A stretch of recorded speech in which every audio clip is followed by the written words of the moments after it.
ओम नमः शिवाय। हरे कृष्णा। आप सभी के दिन शुभ हो। आज सोमवार के दिन सुनिए सोमवार व्रत की संपूर्ण कथा आरती विस्तार से। हम सभी भगवान को पहले ध्यान करते हैं। हे भोलेनाथ, आप कैलाशपति है, माता पार्वती के प्रियतम है, कार्तिकेय और गणेश जी के पिता है। आप ही महाकाल है, आप ही जगत के पालनहार है। आपके चरणों में वंदना करने मात्र से हमें जन्म जन्मांतर के पाप नष्ट हो जाते हैं। हे देवाधिदेव महादेव, इस पावन सोमवार के व्रत कथा में हमें संपूर्ण मन, वाणी और कर्म से आपका ध्यान कर रहे हैं। हम सभी पर अपनी कृपा बनाए रखे, दृष्टि बनाए रखे, हमारे जीवन में अज्ञानता को दूर करे, कर्म फल और संपूर्ण ज्ञान प्राप्त करे। हे भोलेनाथ, हमें अहंकार और पाप का नाश करे और हमें धर्म, अर्थ, कर्म और मोक्ष चारों पुरुषार्थ की सिद्ध प्रदान करे। एक बार बोलिए माता पार्वती भोले बाबा की जय। कथा विस्तार से। किसी नगर में बहुत बड़ी धनीवान साहूकार रहा करता था। उनके घर में अन्न धन की कोई कमी नहीं थे। उनके केवल एक ही दुख था कि उनके कोई पुत्र नहीं था। वह दिन रात एक ही चिंता में रहा करता था कि वह पुत्र पाने की कामना में प्रत्येक सोमवार को भगवान शिव और माता पार्वती की पूजा किया करता था। संध्या काल में शिव मंदिर में जाकर भगवान शिव जी के सामने दीपक जलाया करता था। उनके इस भक्ति भाव को देखकर एक दिन माता पार्वती जी ने भगवान शिव से कहे, प्रभु, यह साहूकार आपका आनंद भक्त है और सतदेव आपका व्रत और पूजा श्रद्धा पूर्वक करता है। आपको इनकी मनोकामना पूर्ण करनी चाहिए। माता पार्वती की बात सुनकर शिव ने कहे, पार्वती, यह संसार कर्म श्रेष्ठ की जिस प्रकार किसान खेत में बीज बोता है उसी प्रकार से वैसा ही फल काटता है, उसी प्रकार इस संसार में हर व्यक्ति अपने कर्म के अनुसार ही फल भोगता है। तब माता पार्वती ने अत्यधिक आग्रह के साथ कहे, प्रभु, यह साहूकार आपका आनंद भक्त है और यदि इसे कोई दुख है तो उस दुख को आपको आवश्यक ही दूर करनी चाहिए, क्योंकि आप सतदेव अपने भक्तों को श्रद्धा रखकर ही उनको दुख को दूर करते हैं। यदि आप ऐसा नहीं करेंगे तो कोई मनुष्य आपका सेवा नहीं करेगा। माता पार्वती की ऐसा आग्रह देखकर भगवान शिव ने कहे, पार्वती, इस साहूकार का कोई पुत्र नहीं है, इसी चिंता में ये दुखी रहा करता है। इसके भाग में पुत्र न होने पर भी इसे मैं पुत्र की प्राप्ति कर वरदान देता हूँ, पर इस पुत्र का आयु केवल 12 वर्ष तक ही रहेगी। इसके पश्चात इस बालक का प्रातः मृत्यु हो जाएगा।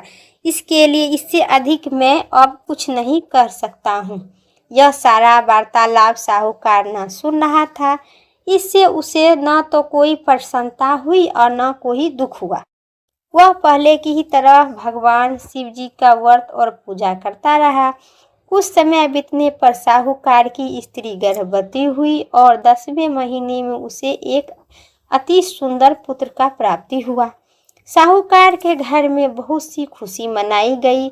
साहूकार ने निर्धन तथा ब्राह्मणों को अन्न, धन, वस्त्र और धन इत्यादि का दान किए। उन्होंने किसी को पुत्र की आयु का भेद भी नहीं बताया। जब वह बालक 11 वर्ष को हो चुका था, बालक की माता ने साहूकार को बालक के विवाह इत्यादि के लिए आग्रह किए, लेकिन साहूकार ने कहा कि अभी इसका विवाह नहीं करूंगा, इसे पढ़ने के लिए काशीपुर भेज दूंगा। फिर साहूकार अपने साले अथवा बालक के मामा को बुलाकर और उसे बहुत सा धन देकर कहे, तुम इस बालक को पढ़ने के लिए काशीपुर ले जाओ और रास्ते में जिस स्थान पर रुको वहाँ यज्ञ तथा ब्राह्मणों को भोजन करवाने के बाद ही आगे जाना। वे दोनों मामा भांजा यज्ञ करते और ब्राह्मणों को भोजन करवाते हुए जा रहे थे। रास्ते में प्रताप नगर नाम का एक शहर पड़ा। उस शहर में राजा की पुत्री का विवाह था, इसलिए शहर के अच्छी तरह से सजाया गया था। दूसरे ओर राजा के लड़का जो राजकुमार जो विवाह के लिए बारात लेकर आता था, वह एक आंख से कन्हा था। उनका पिता इस बात पर बहुत चिंतित था कि कहीं वर को देखकर कन्या के माता पिता विवाह से इनकार न कर दे। इसलिए साहूकार अति सुंदर बेटे को देखकर उन्होंने मन में मन विचार किया कि क्यों न दरवाजे के सामने इसी बालक को वर के बनाकर सजाकर। ऐसा विचार कर वर के पिता ने कहा कि और उनके मामा से बातचीत किए। दोनों तैयार हो गए। फिर वो उसे लड़के को दूल्हे को कपड़ा पहनाकर तथा घोड़ी पर चढ़ाकर दरवाजे पर ले गया और सारा कार्यक्रम संपन्न हो गया, पूरा हो गया। फिर वर के पिता ने सोचा कि विवाह कार्य भी इसी लड़के के से सारा करा दिया जाए। ऐसा सोचकर उन्होंने लड़के और उनके मामा से कहे, यदि आप फेरे और कन्यादान के काम को भी पूरा कर दे तो आपकी बड़ी ही कृपा होगी। उन्होंने स्वीकार कर लिए और विवाह कार्य भी अच्छी तरह से संपन्न हो गया। परंतु जाते समय लड़के ने राजकुमारी की चुंदरी के पल्ले पर लिख दिए कि तुम्हारा विवाह मेरे साथ हुआ है, लेकिन जिस राजकुमार के साथ तुम्हें भेजा जाएगा वह एक आंख से कन्हा है। मैं काशीपुर पढ़ने जा रही हूँ। लड़के ने जाने के बाद उस राजकुमारी ने जब अपनी चुंदरी पर ऐसा लिखा हुआ पाया तो उन्होंने राजकुमार के साथ जाने से इनकार कर दिए और कहा कि यह मेरा पति नहीं है, मेरा विवाह इसके साथ नहीं हुआ है, मेरा पति तो काशीपुर पढ़ने गए हैं। राजकुमारी की माता पिता ने भी अपनी पुत्री की विदा नहीं किए और बारात खाली हाथ लौट गया। उधर साहूकार का लड़का और उनका मामा काशीपुर पहुंच गए। वहां जाकर उन्होंने यज्ञ करना और लड़के को पढ़ाना शुरू कर दिए। जब लड़का की आयु 12 वर्ष की हो गई, उनकी मृत्यु का दिन सामने आ गया। लड़के के मामा को इस बारे में कुछ भी पता नहीं था।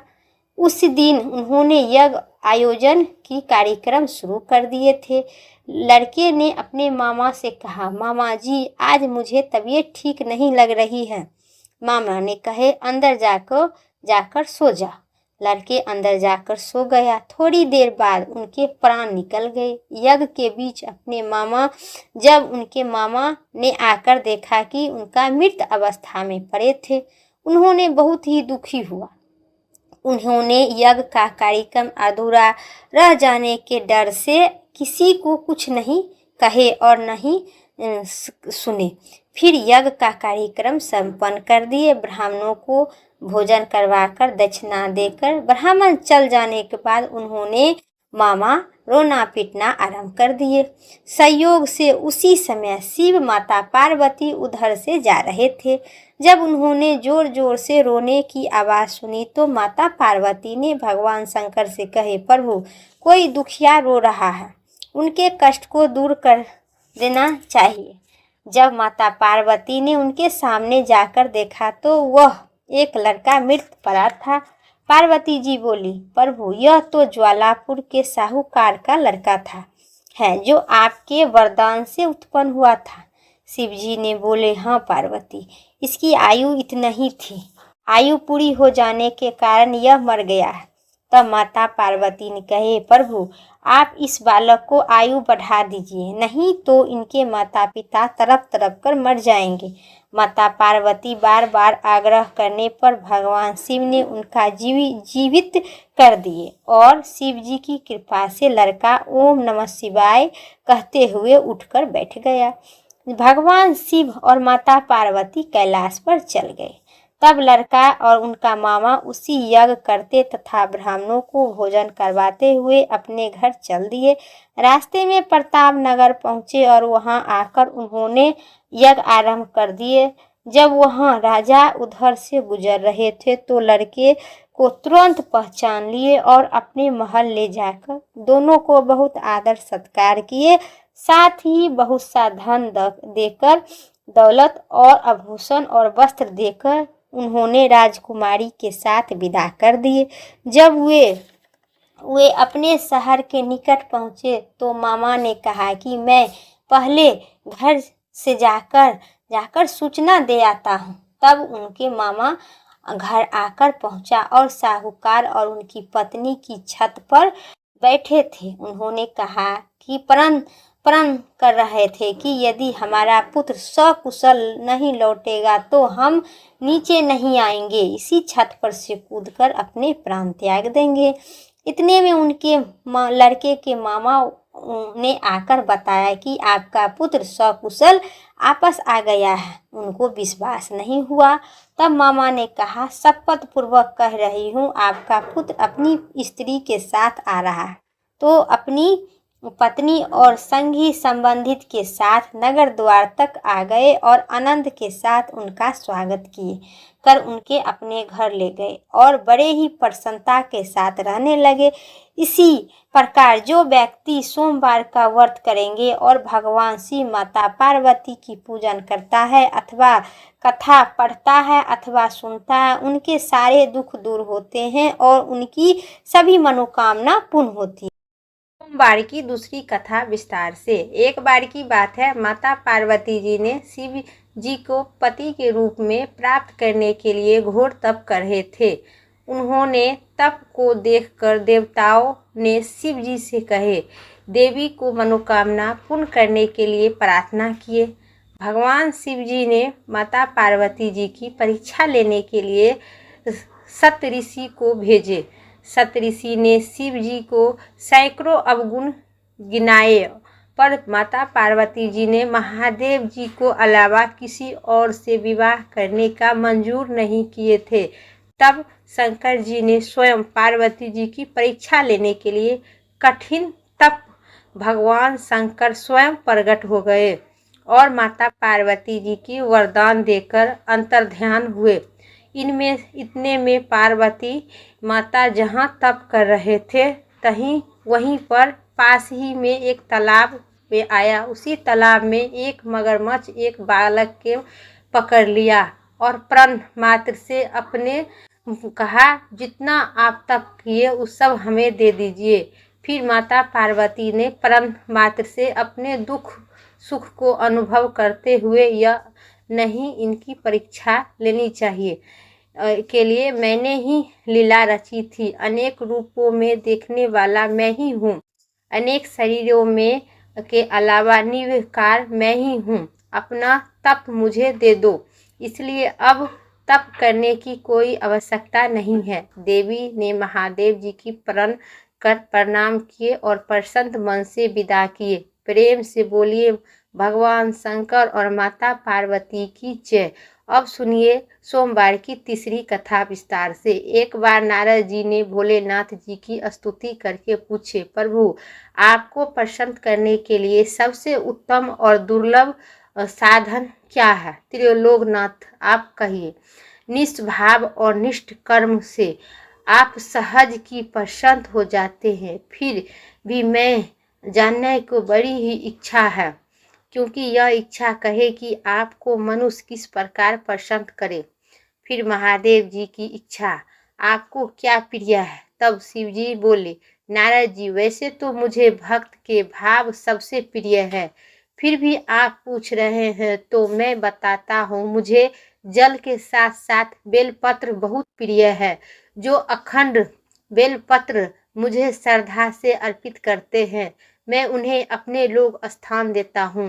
नारद जी भगवान शंकर और माता पार्वती की वंदना करके अपने लोक चले गए। उनके जाने के तत्पश्चात पार्वती जी ने शिव जी से पूछे कि प्रभु मेरी यह जानने की बड़ी ही इच्छा है कि आप बेलपत्र इतने प्रिय क्यों हैं? कृपा करके मुझे जिज्ञासा का शांत कीजिए। तब शिव जी बोले, बेलपत्र मेरे पत्ते मेरी जटा के समान है। उनका तीव्र यानी 3 बेलपत्र से मेरे जटा के समान है।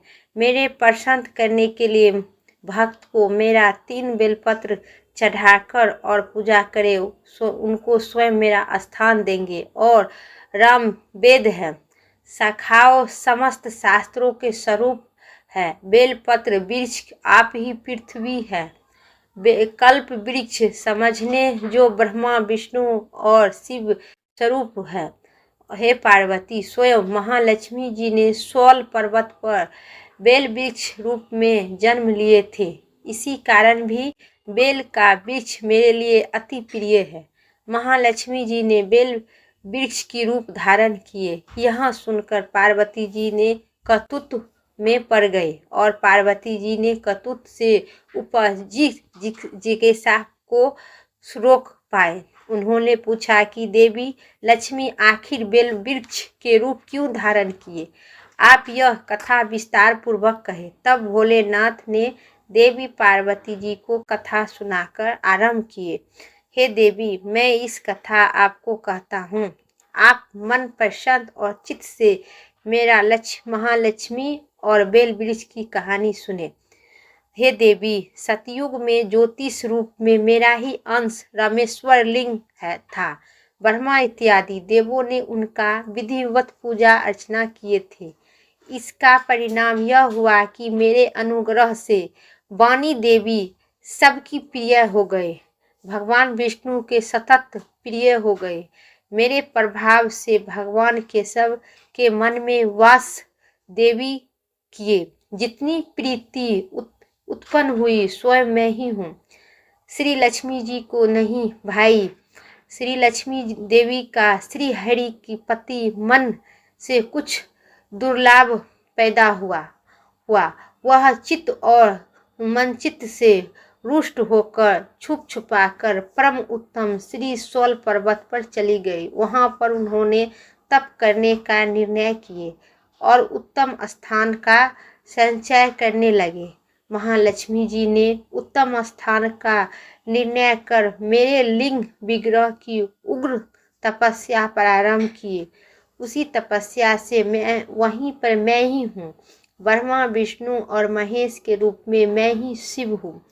जगत की वहीं पे माता लक्ष्मी प्रसन्न कर घोर तपस्या किए, घनघोर तपस्या किए थे। हे परमेश्वर, कुछ समय के बाद महालक्ष्मी जी ने मेरे लिंग विग्रह से थोड़ा उधर में वृक्ष का रूप धारण कर लिए। अपने पत्तों और पुष्प द्वारा निरंतर मेरा पूजा करने लगी। इसी तरह महालक्ष्मी जी ने लाखों वर्ष तक घोर आराधना किए। अतः उन्हें मेरा अनुग्रह प्राप्त हुआ। मैं वहां प्रकट हुई और देवी से इस घोर तपस्या की आकांक्षा पूछकर वरदान देने की तैयार हुए। महालक्ष्मी जी ने मांगा कि श्री हरि के हृदय में मेरे भाव से बांग देवी के लिए जो सने हुआ है वह समाप्त हो जाए। तब शिव जी बोले, मैं महालक्ष्मी जी को समझाए श्री हरि के हृदय में आपके अतिरिक्त कोई किसी और के प्रेम नहीं है। बांग देवी के पति उनका कोई प्रेम नहीं है। आपके अलावा किसी और को कोई स्थान नहीं दे सकते हैं। महालक्ष्मी की विष्णु प्रेम नहीं अपूर्ति श्रद्धा है। यह सुनकर लक्ष्मी जी प्रसन्न हुए और पुनः श्री विष्णु के हृदय में स्थित होकर निरंतर उनके साथ विहार करने लगे। हे पार्वती, महालक्ष्मी जी की हृदय का एक बड़ा विकार इसी प्रकार दूर हो गया। इसी कारण हरिप्रिय उसी वृक्ष के रूप में सर्वदा अतिशयन भाव से भरकर रत्न पूर्वक मेरी पूजा करने लगे। हे पार्वती, इसी कारण बेल वृक्ष का वृक्ष, उनके पत्ते, फूल, फल अति मुझे प्रिय हो गए हैं। मैं नियंत्रण स्थान पर बेल वृक्ष का आश्रय होकर रहता हूँ। बेल वृक्ष की सदा सर्व तीर्थ एवं सर्व देवो माया चाहने में बेल वृक्ष, बेल पत्र, बेल फूल और बेल फल की वृक्ष अथवा बेल कांटा के चंदन से जो मेरा पूजा करता है वह भक्त मेरा अतिरिक्त कि सभी को हम मनोवांछित फल की प्राप्ति देते हैं। बेल वृक्ष इतनी प्रकार के मेरे अति प्रिय है। जो सोमवार के दिन मेरा इन सब चीज़ों से मेरा पूजा करते हैं उनके सभी प्रकार के मनोवांछित फल की मैं प्राप्ति देती हूँ। जो मनुष्य प्रेम से श्रद्धा से मेरे और आपके साथ पूजा करता है उन्हें अखंड सौभाग्यवती की प्राप्त का वरदान देता हूँ। हे प्रिय, बेल वृक्ष को शिव के समान ही समझो। यह मेरा शरीर है। जो बेल पर चंदन से मेरा नाम अंकित करे, मुझे अर्पित करे, मैं उसे सभी पापों से मुक्त कर अपने लोक में स्थान देता हूँ। हे देवी, उस व्यक्ति को स्वयं लक्ष्मी जी ने नमस्कार करती है जो मेरा पूजा करता है। जो बेल वृक्ष मूल्य से प्रण करता है और छोड़ता है उनका रुद्र देह प्राप्त होता है। और मैं ऐसे मनुष्य पर सदैव माता लक्ष्मी कृपा सदा रहती है और साथ ही रहती है। साथ भगवान नारायण की कृपा उन पर सदैव रहता है। हे प्रेम, प्रेम से बोलिए भगवान शिव और माता पार्वती की जय। अब सुनिए गणेश जी भगवान की कथा। एक साहूकार था। उनके घर में रोज एक ब्राह्मणी रोटी लेने के लिए आती थी। घर के अंदर घुसते ही पॉल के ऊपर गजानन जी का मूर्ति रहता था। जब ब्राह्मणी रोटी लेकर आपस चल जाती थी उसी टाइम पहले एक कौर गणेश जी की उस रोटी को भोग लगाकर उनको मंदिर में देते थे और वह गणेश जी की रोटी एक का हमेशा भोग लगाकर देती थी। बहुत दिनों तक चलता रहा। गणेश जी महाराज ने कहा कि मुझे हमेशा भोजन करवा कर जाती है, मुझे इसे कोई न कोई उपहार देना जरूरी चाहिए। गणेश जी की इसी दिन उनके थाली में हीरे मोती जेवरात से उस ब्राह्मणी को भर दिए। ब्राह्मणी तो थाली लेकर अपने घर गए और साहूकार से रोटी लेने के लिए आना बंद कर दिए कि साहूकारनी ने उसे बुलावा भेजा कि बाई रोटी लेने के लिए आप क्यों नहीं आते हैं। ब्राह्मणी ने कहा कि मुझ पर गणेश जी प्रसन्न हुए। बहुत वर्ष तक मैं रोटी देने के लिए जाते थे तब, लेकिन अब नहीं जाऊंगी। साहूकारनी ने मन में मन बहुत नाराज हुए और गणेश जी से कहे कि आप ब्राह्मणी के ऊपर अपना प्रसन्न हुए परंतु मुझ पर क्यों नहीं प्रसन्न होते हैं। तब गणेश जी ने सोचे कि उस ब्राह्मणी तो रोज दिन मेरा भोग लगाकर फिर अपने घर ले जाती है रोटी, इसीलिए उस पर मेरा दया आ गया और उसको पूरे गरीबी दूर कर उनके घर में अन्न धन को भंडार लगा दिए। लेकिन आप तो मुझे कभी नहीं पूजा करते हैं, मेरा मन में कभी नहीं बसाते हैं, इसलिए आप पर प्रसन्न नहीं हुए। फिर भी साहूकारनी ने गणेश जी पर बहुत नाराज हुए क्योंकि मेरे ही घर से उस ब्राह्मणी रोटी लेकर जाती है और उसको आप अन्न धन के गरीबी दूर कर दिए, मुझ पर क्यों नहीं होते, क्योंकि मैं ही आपके मंदिर बनाकर और मैं ही आपके घर में स्थान दिए हैं। इसी पर साहूकारनी ने बहुत मूर्ति को हटाने उनको बाहर फेंक दी। इधर से सेठ जी की दुकान में गंदा पानी बंद हो गया।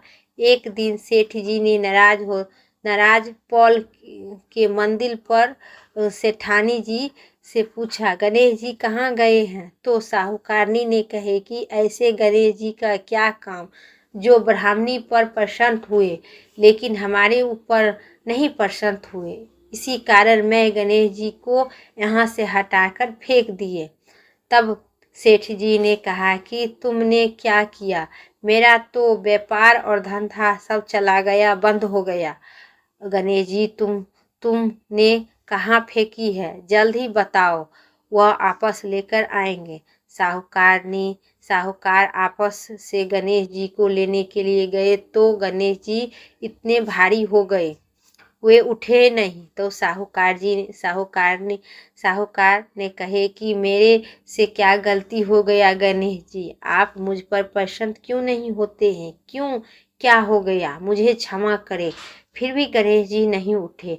फिर साहूकार ने अपने पत्नी साहूकारनी को बुलाई और कही, जो आप गणेश जी को घर से हटाकर बहुत गलती किए हैं, इसीलिए मेरा दुकान के पूरा धंधा सभी बंद हो गया है। लेकिन आप गणेश जी को हटाकर बहुत भूल कर गए हैं, इसीलिए आप उनसे माफ़ी मांगे। फिर साहूकारनी ने आई, क्षमा मांगी। फिर गणेश जी उस पर प्रसन्न नहीं हुए। फिर साहूकारनी ने बोली, हे गणेश जी, मुझे गलती सलती भूल चूक माफ़ करें, क्योंकि हमसे बहुत भूल हो गया। मैं हट से आपको अपने घर से, आपके मंदिर से मैं हटाकर यहाँ पर फेंक दिया हूँ, लेकिन ऐसा भूल कभी नहीं होगा। फिर आपको अपना स्थान को ग्रहण करें।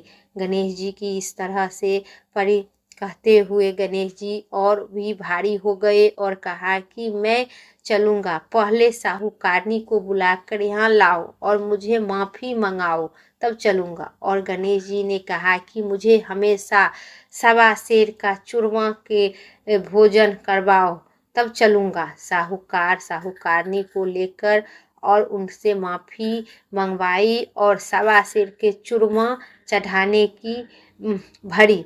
तब साहूकार और साहूकारनी ने गणेश जी को आपस लेकर घर लाए। उन्होंने पॉल के ऊपर बैठाए। ऐसा करने से साहूकार के फिर से व्यापार चलने लगा। गणेश जी महाराज की जय। जैसे साहूकार और साहूकारनी पर आपकी प्रसन्न, वैसे ही सभी को मनोवांछित फल की प्राप्ति होना।